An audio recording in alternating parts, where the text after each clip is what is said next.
Let's unbox the Funko Pop vinyl special edition figure of Boba Fett from the Mandalorian series. Varykino. If it's Star Wars, we collect it.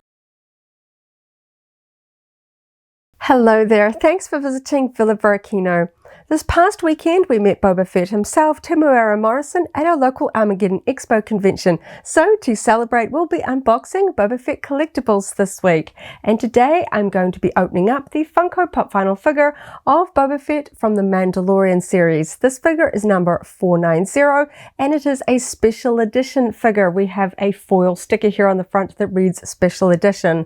Boba Fett has a few versions of his armor as we see him across episodes of The Mandalorian and of course his series The Book of Boba Fett.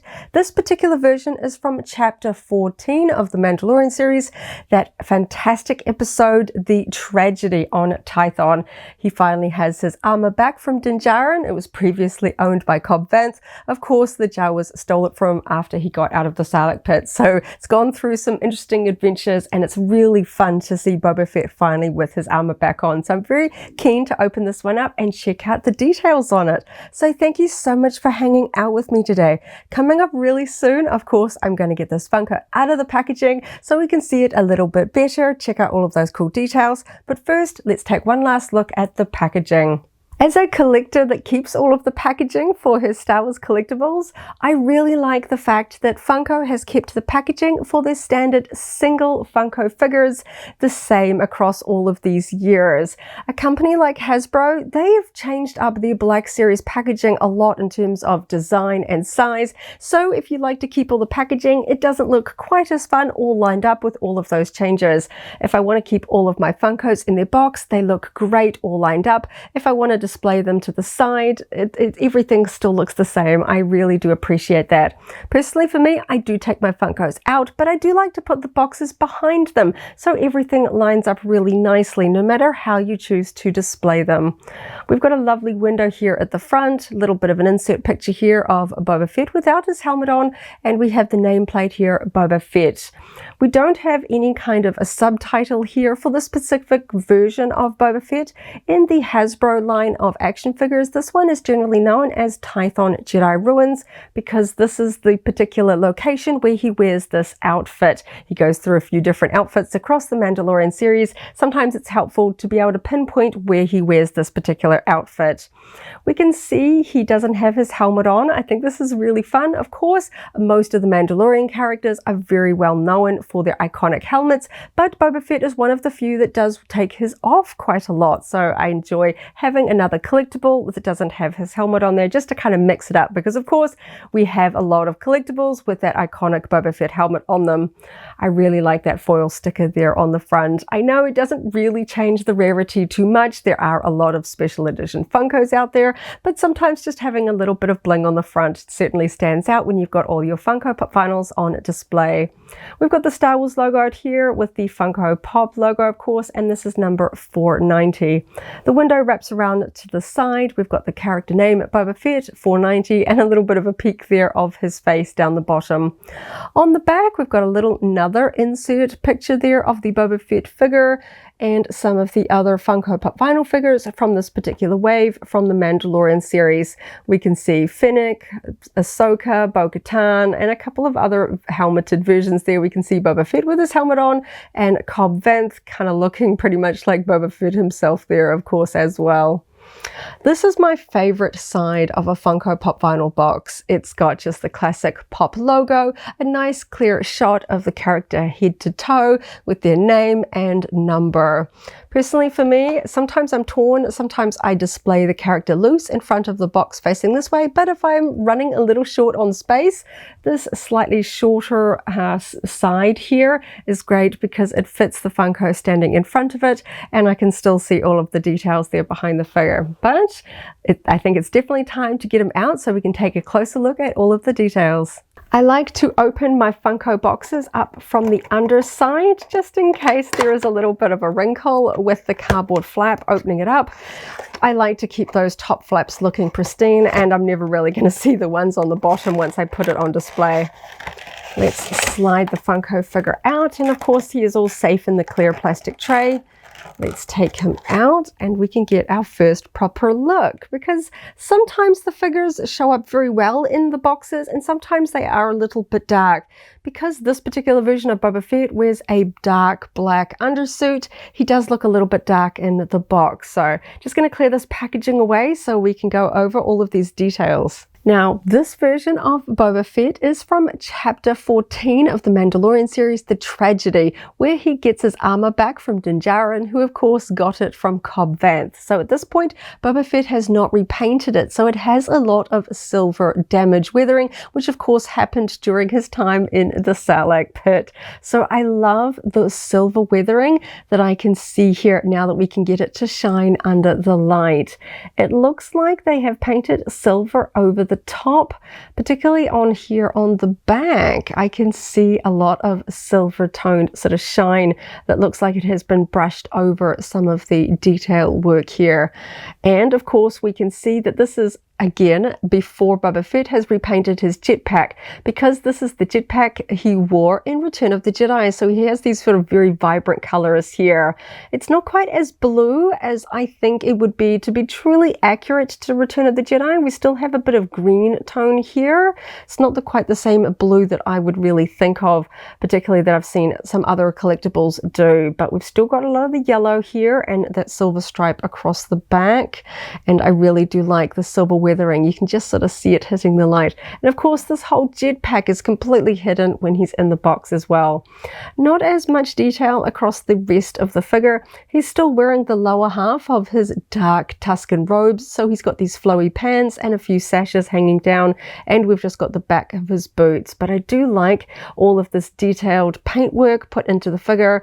If you don't take it out of the box, you kind of miss that, but yes, I think he looks really cool from the front as well. A lot of that silver brushwork over his gauntlets, over his shoulder pieces, the chest piece, and here of course. And we've also got that iconic mythosaur symbol there on his yellow shoulder piece of armor there.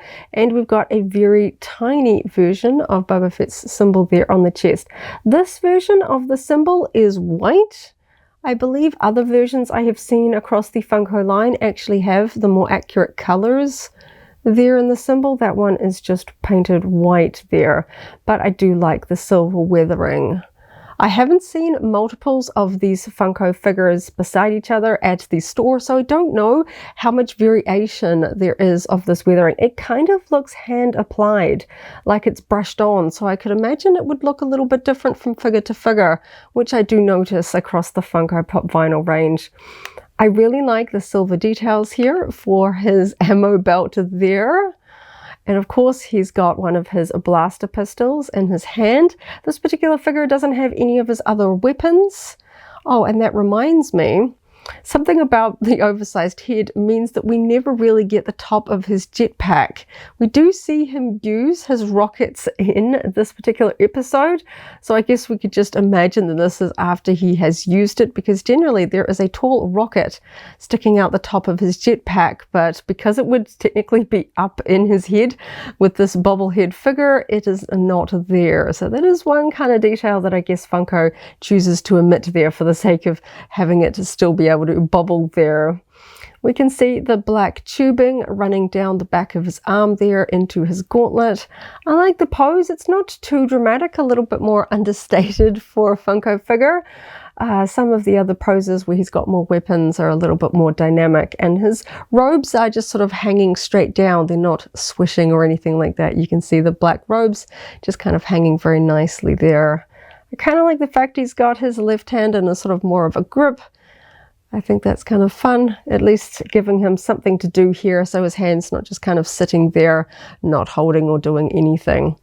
So of course, this style of Funko figure doesn't quite translate quite as well for bald characters, because there is less features here to kind of really call back to the actor Temuera Morrison. So I can't really say that it has a good likeness here.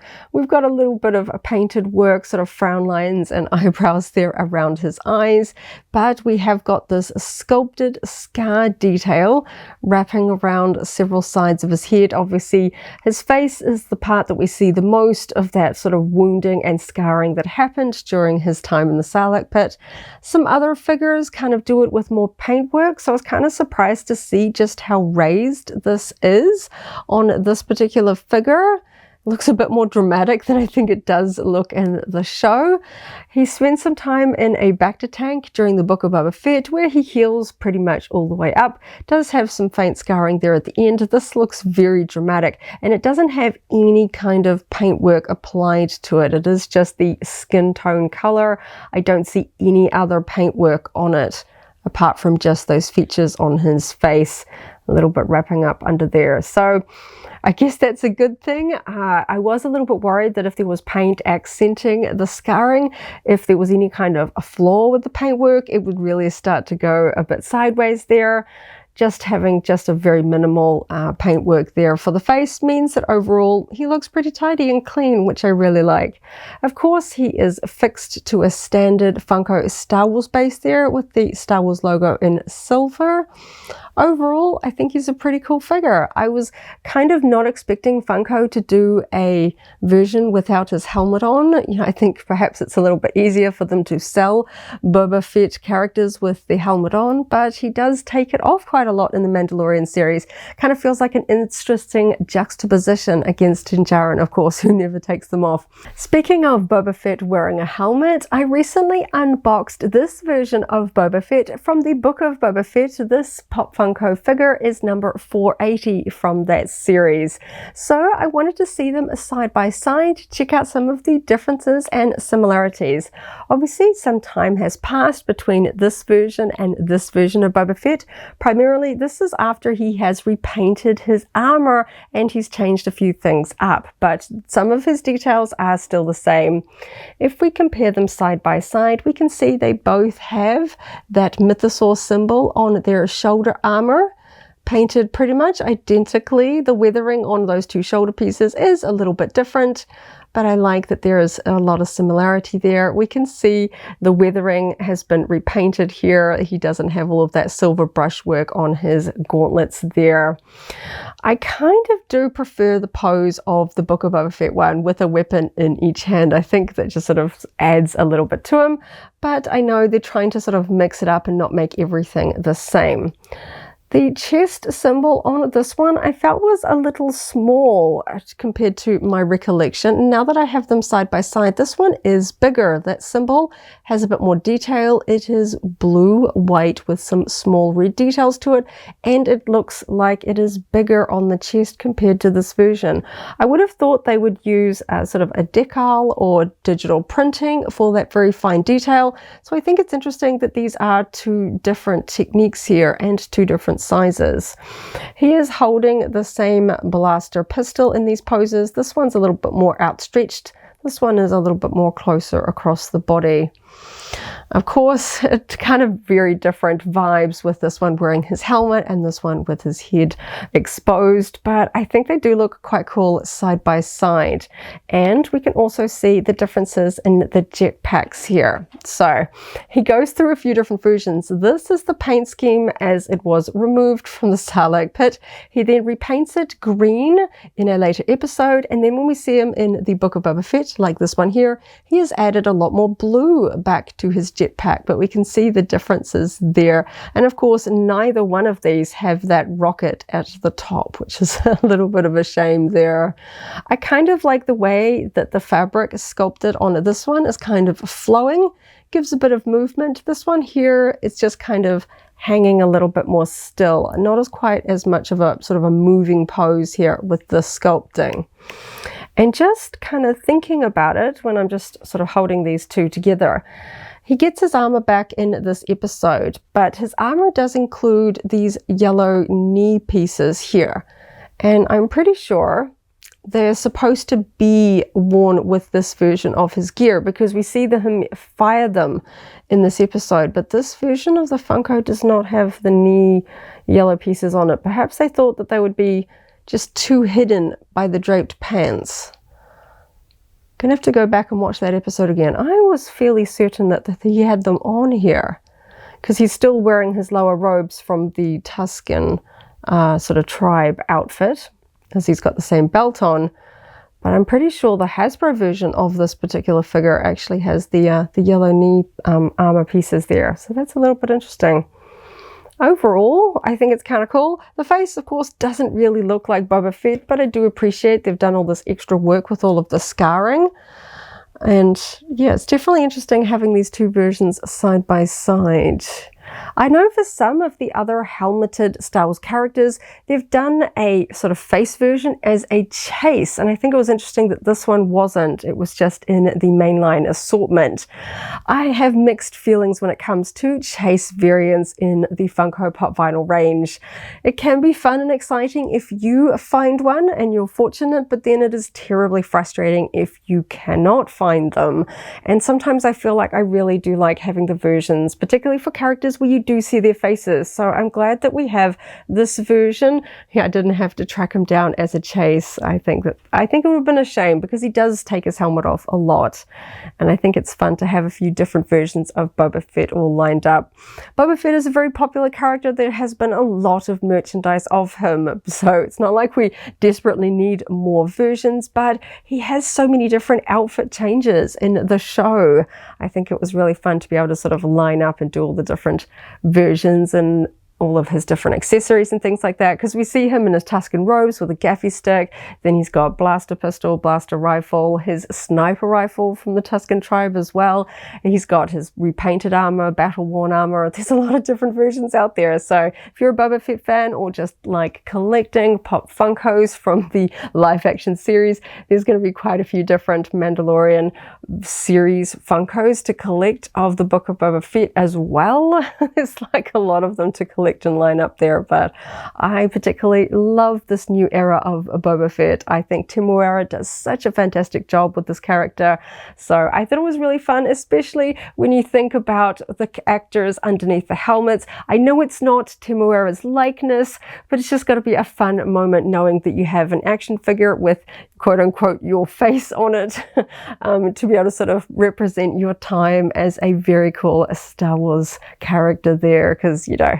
Boba Fett's pretty cool. So yeah, as a Temuera fan, I'm really happy that this wasn't too hard to track down to add to my collection, and it just adds a little bit of variety alongside my other Boba Fett Funko figures. So there you go.